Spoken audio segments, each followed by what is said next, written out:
সবাইকে শুভ সকাল। আমার আরেকটি ব্লগে তোমাদের সকলকে স্বাগত। জানো তো, আজ সকাল থেকে আমার মনটা খুব খারাপ ছিল। হয় না যে কোনো কারণই থাকে না অথচ মনটা খারাপ থাকে, সেই রকমই আজকে আমার সঙ্গে ঘটেছে। আমি নিজেই বুঝতে পারছি না যে আমার মনটা কেন খারাপ, কিচ্ছু ভালো লাগছিল না সকালে উঠে। তাই আমি বাগানের দিকে চলে গেলাম। আর এই বাগানের দিকে আমি আজ 3 দিন থেকে যাইনি, কারণ এই ভিতর বাড়িতেই ছিলাম।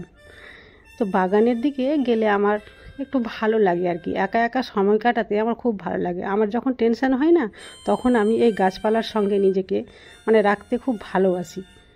আর সকাল থেকে কিন্তু ঈশানের বাবাও বাড়িতে ছিল না, একটু কাজ পড়ে গেছিলো, তাই সে একটু বাড়ির বাইরে গেছে আজকে। তো অতটা কাজের চাপও ছিল না, তাই বাইরে চলে এসেছি। এই যে দেখো, বাগানে এসে দেখছি আমার পেয়ারা গাছে এখনও পর্যন্ত পেয়ারাটা টিকে আছে। এটা কেন বললাম জানো তো? কারণ আমাদের এখানে হনুমানের খুব উৎপাত, হনুমানের চোখে এখনও পেয়ারাটা পড়েনি, তাই হয়তো পেয়ারাটার রক্ষা পেয়েছে। জানি না কয়দিন পেয়ারাটা বেঁচে থাকবে। দেখো লঙ্কা গাছের অবস্থা দেখো। বাড়িতে যেহেতু আজকে ঈশানের বাবা ছিল না, কোনো বাজারে ঘাটও করা হয়নি, আর আমার কাঁচা লঙ্কা কিন্তু শর্ট পড়ে গেছে। তো ভাবলাম গাছটা থেকে কাঁচা লঙ্কা কটা তুলে নিই। খুব বেশি লঙ্কা নাই, গাছের অবস্থা দেখে বুঝতেই পারছো, পাতাগুলো কুঁকড়ে গেছে। 5-6টা লঙ্কা ছিল পাকা পাকা, তো ভেঙে নিলাম, না ভাঙলে আবার ঝরে পড়ে যাবে। চলো অন্য দিকে দেখাই। তোমাদের এর আগের ভিডিওতে আমি বলেছিলাম যে আমার একটা সিমের গাছ আছে, কিন্তু সময় শেষ, একটাও সিম দেখতে পাইনি। কিন্তু সিজন শেষ হয়ে এতদিনে অনেক সিম এসেছে। তো উপরের সিমগুলো তো তোমাদের দেখাতে পারবো না, নিচের দিকে যে ডালটা ঝুলছে সেটারই সিম দেখাচ্ছি। তাহলে তোমরা অনুমান করতে পারবে যে কতটা সিম হয়েছে। একটা সিমের থোকাতে প্রচুর সিম। পায়রার ঘরে অনেক দিন থেকে যাইনি, অনেক দিন বলতে এখানে 2-3 দিন থেকে পায়রার ঘরে আসিনি। এখানে ভাবলাম তোমাদের বাচ্চাগুলোকে আমি দেখাবো যে কতটা বড় হয়েছে। এই যে এখানে 3টা বাচ্চা ছিল, দেখে আমার মনটা আরও খারাপ হয়ে গেল। একটা বাচ্চা দেখো মারা গেছে, আমি নিজেও জানতাম না, এখনই আমার নজর পড়লো আর কি। অন্য বাচ্চাগুলোকেও দেখি কতটা সুস্থ রয়েছে। দেখো এখানেও একটা রয়েছে, এটাও কিন্তু সুস্থ। আরও এক জায়গাতে একটা বাচ্চা আছে, সেটাকেও দেখাচ্ছি। দেখো সেটাও কিন্তু খুব সুস্থ, একটাই মারা গেছে। এই বাগানে না আসলে দেখতেই পেতাম না। এই বগনভিলিয়ার গাছ ঈশানের বাবা কিনে নিয়ে এসেছে, কখন আমি নিজেও জানি না। এই ছায়াতে রেখেছে যাতে খুব ভালো অবস্থায় থাকে আর কি। কারণ টবের একটু সমস্যা ছিল, টব শেষ হয়ে গেছে, নতুন টব নিয়ে আসলেই লাগাবে। তবে একটা কথা তোমাদের বলতে ভুলে গেছি, একটু আমার মনটা একটা কথা শুনে খুব খুশি হলো যে আজকে আমার নানি আসবে। নানি বলতে আমার নানির ছোট বোন। এখন আমার যেটা নানি, তার তো বয়স অনেক হয়ে গেছে, সে এখন অনেক বয়স্ক। তো এই ছোট নানিটাই আমার এখন পর্যন্ত আদর আবদারগুলো পূরণ করে আর কি। এই যে গ্রাম বাংলার একেবারে পুরনো ঐতিহ্যবাহী যে নাড়ু হয় আর কি, সেই নাড়ু এখনও পর্যন্ত এই নানির হাতের আমরা খাই। তো প্রত্যেক শীতে প্রথম শীতের প্রথম দিকে আর কি নানি এই রকম নাড়ু করে আমার বাড়িতে নিয়ে আসে প্রতিবারই।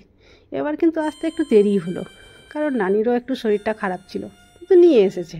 শীত শেষ হলেও কোনো ব্যাপার নেই, নানি নিয়ে এসেছে। এই নানির বয়স কিন্তু খুব একটা বেশি না, আমার মায়ের চাইতে ছোট, তো আমার ফ্রেন্ডের মতোই। তো নানি আসলো, তারপরে আমার মনটা কিন্তু খুব খুশি হলো আর কি, আর আমাকে খুব ভালোও লাগলো। তো আগেই বলেছি ঈশানের বাবা বাড়িতে যেহেতু ছিল না, তো কোনো বাজার ঘাটও করা হয়নি। তো দেখতে পাচ্ছ, নানির জন্য বাজার পাঠালাম ঈশানকে, নিয়ে আসলো চিকেন। আর কতটুকু চিকেন নিয়ে এসে দেখো, অল্পটুকু 500 মতো হবে চিকেন নিয়ে এসছে, আর পালং শাক নিয়ে এসছে। আজকে পালং শাক দিয়ে চিকেনটা রান্না করব। দিচ্ছ? পালং শাকটা সেদ্ধ করবো, তো তাই জল দিচ্ছি। ও, তুমি তাহলে পালং শাক দিয়ে মুরগির মাংস করছো? পালং শাকগুলো আমি এবার সেদ্ধ করতে দিয়ে দিলাম, আর অন্যদিকে নানির সঙ্গে জমিয়ে গল্প করছিলাম। জানো তো, নানি প্রায় 1 বছর পরে এসছে, তাই কত রকম না আমাদের গল্প ছিল, শেষই হচ্ছিল না। আমাদের গল্প তো শেষ হয়নি। এটা কি করছো, আবার জলে দিচ্ছ কেন? একটা ছোট্ট টিপস আমার অডিয়েন্সের জন্য, যে পালং পাতা যখন সেদ্ধ হয়ে যাবে সঙ্গে সঙ্গে ঠান্ডা জলে দিয়ে দিতে হবে। তাহলে কি হবে? তাহলে কালারটা ঠিক থাকবে, আর না হলে কালার একেবারে কালচে হয়ে যাবে। ও আচ্ছা আচ্ছা। এই যে দেখো, দিয়ে দিলাম আমি ঠান্ডা জলে। এবারে কালার কোনোভাবেই চেঞ্জ হবে না, একেবারে মাংসটা দেখতে সবুজ সবুজ লাগবে, দেখতেও কালারটা খুব সুন্দর লাগবে। দাও।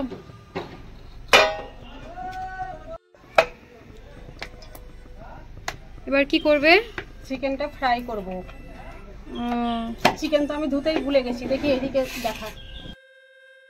চিকেনগুলো আমি যেই ধুতে গেলাম, দেখো নানি আমাকে সরিয়ে দিল, বললো আমি ধুয়ে নিচ্ছি, তুই অন্য কাজগুলো কর। তো নানির কথা মতো আমি চলে আসলাম এখানে। এসে দেখছি তেল একেবারে গরম হয়ে গেছে। শুধু তো গরম নয়, অনেকই গরম। তারপরে এই মাংসগুলো দিয়ে খুব সুন্দর করে ফ্রাই করে নিচ্ছি। আচ্ছা চলো, এইদিকে একটা মশলা করে নিতে হবে। যে পালন পাতা সেদ্ধ করে রেখেছিলাম না, সেটা ততক্ষণ ঠান্ডা হয়ে গেছে। তো এই মিক্সার গ্রাইন্ডারে দিয়ে দিলাম, আর দিয়ে দিলাম সামান্য ধনে পাতা। আর সেই যে সকালবেলা লঙ্কাগুলো নিয়ে এসেছিলাম কুড়িয়ে গাছ থেকে, সেই লঙ্কা দিয়ে দিলাম। এটাতেই কাজ হয়ে গেছে। দেখো কত সুন্দর পেস্ট তৈরি হয়ে গেছে। আর এদিকে মাংসটাও ভাজা হয়ে গেছিলো। তো মাংসগুলো এবার আমি উঠিয়ে নিচ্ছি। তোমরা মাংসের কালারে যেও না, কারণ কালার নেই ভেবে ভাববে যে মনে হয় খেতে ভালো হবে না, কিন্তু না, এর টেস্ট কিন্তু দুর্দান্ত হয়। আর তোমাদের জন্য একটা ছোট্ট টিপস, মাংসটা খুব সুন্দর করে ভাজতে হবে। মাংস ভাজা হয়ে যাওয়ার পরে যে তেলটা ছিল, তো সেই তেলে কিছু গোটা মশলা দিয়ে দিলাম। গোটা মশলার মধ্যে খুব একটা বেশি কিছু ছিল না, ছিল আস্ত জিরে, একটা তেজপাতা, আর লবঙ্গ, এলাচ, দারচিনি। এটা একটু ভাজা ভাজা হলে দিয়ে দিলাম কেটে রাখা পেঁয়াজ কুচি। এগুলো একটু ভালো করে ভেজে নিতে হবে। আমি এগুলো ভাজছিলাম, তারপরে ভাবলাম যে টমেটো লাগবে। আমি যেই টমেটো কাটতে যাব, আমার নানি বলছে তুই বস, কতবার উঠবি, আমি নাহলে কেটে নিয়ে আসছি। তো নানি আবার গিয়ে টমেটোটা কেটে নিয়ে আসলো। তো এবার আমার ভাজা হয়ে গেছিল, আর এর মধ্যে টমেটোটা দিয়ে দিলাম। গ্রেভিটা ভালো হবে তাই, তুমি তো আর একবার বললাম, ভুলে যাস কেন রে? আরে এটা আমার ইয়ের মধ্যে পড়ে না, রান্না বান্না মনেই থাকে না। তুমি আজকে যা শেখাবে আমি কালকে ভুলে যাব, কেন যে জানি না। তুই এখনই ভুলে গেলি, তোকে এখনই বললাম যে আমি টমেটো দেবো, কেন দিবে একবার বলেছি, আবার জিজ্ঞেস করে কেন দেবে? ভুলে যায় গো। জানিস তো, তোর কথা শুনে একটা কথা মনে পড়ে গেল। তুই যখন ছোট ছিলিস, দেখেছিলাম একটা সিনেমা, অতিথি তুম কব যাওগে। সেখানে পরেশ রাওয়ালা কিন্তু এইরকমই ভুলে যেত, বুঝলি? তো যাই হোক, এখানে দিয়ে দিলাম আদা রসুনের পেস্ট। তারপরে দিচ্ছি পরিমাপ মতো লবণ। লবণটা একটু নিজের আন্দাজ মতো দিতে হবে। হ্যাঁ, বুঝতে পেরেছিস তাহলে? লেখা আছে তো? হ্যাঁ লেখা আছে না, ওই কারণে। তুই তো মশলাও ঠিকঠাক না না, হলুদটা কেন চিনতে পারবো না? আশ্চর্য, অতটাও নালায়েক না আমি। লঙ্কা গুঁড়ো, কাশ্মীরি লঙ্কার গুঁড়ো। আরে ওই হলো, পেটে গেলে সব একই। না না, এটা তো ঝাল হয় না, কালার হয়। পেটে গেলে সব একই। ধনে গুঁড়ো, বাহ দারুণ তো, চিনেছিস তাহলে। এখানে বল তাড়াতাড়ি বল। এটা ধনে গুঁড়োর ভাই, জিরে গুঁড়ো। জিরে গুঁড়ো। হ্যাঁ, এবার কেমন? এতক্ষণে টমেটো প্রায় ভাজা ভাজা হয়ে গিয়েছিল, তাই পালং শাকের যে পেস্ট করে রেখেছিলাম সেটা এবার দিয়ে দিলাম। হ্যাঁ সত্যি, এবার কিন্তু গিয়ে মনটা মনে হচ্ছে যে হ্যাঁ যাক, কিছু একটা রান্না হচ্ছে তাহলে এতক্ষণে। আর এটার জন্য তো ওয়েট করছিলাম আমিও। দেখো এটা কি স্যাটিসফ্যাকশন মনে হচ্ছে না, মানে শান্তি, এটা যে তুমি দিলে। বেশ বেশ, ঠিক ঠিক বলেছিস। এটা দিয়ে দিলে এবার কতক্ষণ রাখতে হবে? বেশিক্ষণ না, 10 মিনিট প্রায় ঢাকা দিয়ে রাখবো, তারপরে হয়ে যাবে।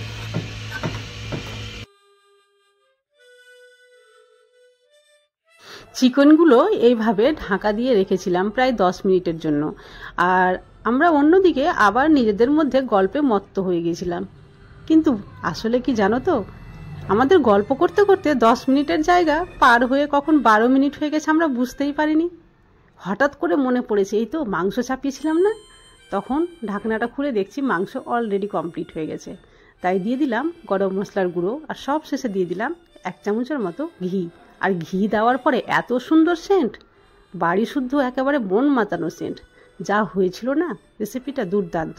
দুপুরবেলা সবাই মিলে জমিয়ে খেয়েছিলাম, তারপরে একটু রেস্টও নিয়েছিলাম। ঘুম থেকে উঠতে একটু বিকেল হয়ে গেছিল, তাই তাড়াতাড়ি করে দোকানে গেলাম। সেখান থেকে পাউরুটি নিয়ে আসলাম। বড় পাউরুটি ছিল না, তাই ছোট পাউরুটি নিয়ে আসলাম। ভাবলাম একটু স্ন্যাক্স করি, সঙ্গে চাও করব। দেখতে পেলি, এই যে গোল পাউরুটি, ভালো পাউরুটিটা, মানে ভালো বলতে এটাও ভালো, মানে বড়টা আর কি, হ্যাঁ পিস পিস করে কাটা থাকে, সেটা থাকলে বেশি ভালো হতো। বিকেলের স্ন্যাক্সটা করবো আর কি। আর বাড়িতে তো আমার নানি এসছে, তোমাদেরকে আমার আগেই বড় বলেছি। মাসি। হ্যাঁ হ্যাঁ হ্যাঁ। এখন মানুষজন ভাববে যে মায়ের নানি অথচ মেয়ের আবার মাসি কি করে হয়ে যায়। না, এটা ভাববে না, এটা জানে, সবাই জানে যে মায়ের মা, মায়ের নানিকে মাসিও বলা যায়, বড় মাও বলা যায় আমাদের মধ্যে। এটা কি করবে তাহলে তুমি আজকে? এটা একটা স্ন্যাক্স তৈরি করব, খেতে যেটা খুবই সুন্দর লাগে। কিন্তু এটা কিন্তু আমাদের লং ভিডিওতে আসবে না, এটা আসবে আমাদের শর্ট ভিডিওতে। তো অবশ্যই আমাদের শর্ট ভিডিও দেখতে থাকবে।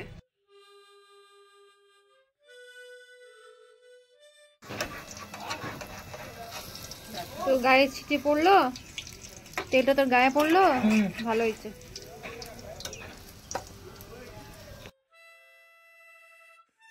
বিকেলের জল খাবার পরে ওরা দুই ভাই বোন ক্যাফে গেল।